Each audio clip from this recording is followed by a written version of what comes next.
Given that hundreds of thousands of dinosaur bones have been dug up, is there any evidence that dinosaurs got cancer? David Evans, Senior Curator of Paleontology at the Royal Museum of Ontario in Toronto.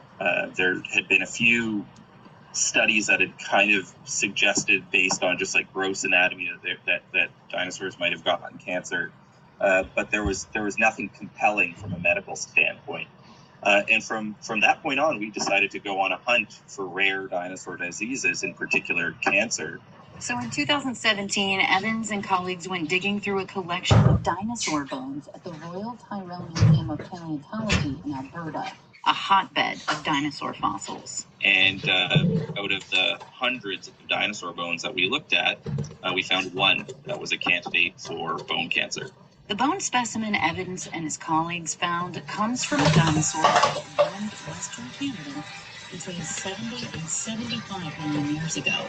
The creature is called a Centrosaurus. Centrosaurus is a horned dinosaur.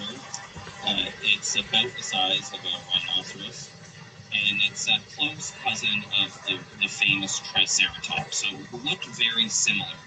It would have had a parrot-like beak at the end of its large skull, had a neck shield similar to Triceratops, and walked around on 4 feet and eat plants. Its apparent cancer is a particularly aggressive type.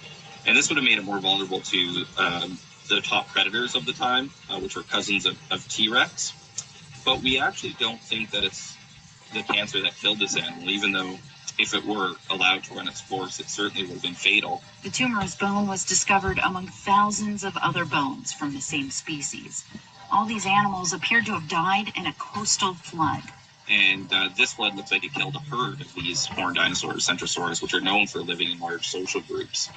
And we suspect, although we can't prove, that the cancer could get to such an advanced state because this animal was able to benefit from the safety and numbers of being in a herd. Whereas if it was out on its own with this devastating disease, it certainly would have had a good chance of being picked off before the cancer progressed this far. The studies in the journal Lancet Oncology.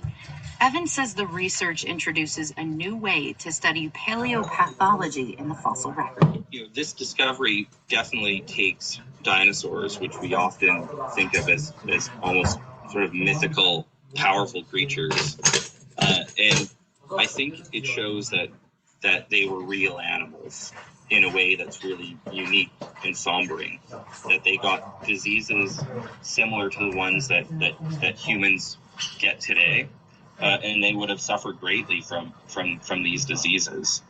And so it brings them to life in a really unusual way. Thanks for listening. 这篇主要是在讲说呢，他们呢去查了一下恐龙的化石，然后化石他们发现几百个里面有一些会有一个 bone cancer 那个骨头的那个癌症，然后他们就有查说，他们觉得说有一些物质可能就是会让他们导致癌症，可是他们说这个癌症不至于会让他们到非常严重死掉之类的啊，然后详细其他就没有听懂了。OK， 他讲说他们有挖到恐龙的骨头，然后在里面发现一些癌细胞还是什么的，然后是骨癌吗？傻小我不知道。然后就讲到说，好像是其他动物也可能会有，就是在骨头里面也有发现这种东西。对，这样。然后后面那个吹风机声音太大，我听不到。